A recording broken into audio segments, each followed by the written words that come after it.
Allah ya ce wa qala allazina kafaru, Allah ya ce kafirai suka ce lillazina amanu ga masu imani ittabi'u sabilana, ku zo ku bi hanyar, ku zo mu tafi akan kafirci, wal nahmil qatayakum, in ma an je lahiran za a kama ku da laifi to za mu ɗauke muku laifinku. Jama'a mun fahimta?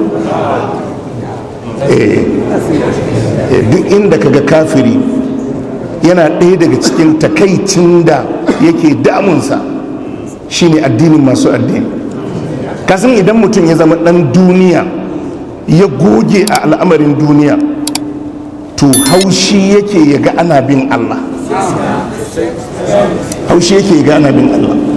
To shi yasa wurare da yawa a cikin alkur'ani, wurare da yawa a cikin alkur'ani Allah ke jan kunnen masu imani cewa su yi taka tsantsan da kafirai. Waddu law takfuruna kama kafaru fatakununa sawa'a. Allah ya ce waddu law takfuruna kama kafaru, suna buri ina ma da za ku kafirce kama kafaru kamar yadda suka kafirce, fatakununa sawa'a. Allah ce ku zama ɗaya da su. To duk wanda bai bin Allah so yake kai maka lalace, so yake kai maka lalace, so yake kai maka lalace.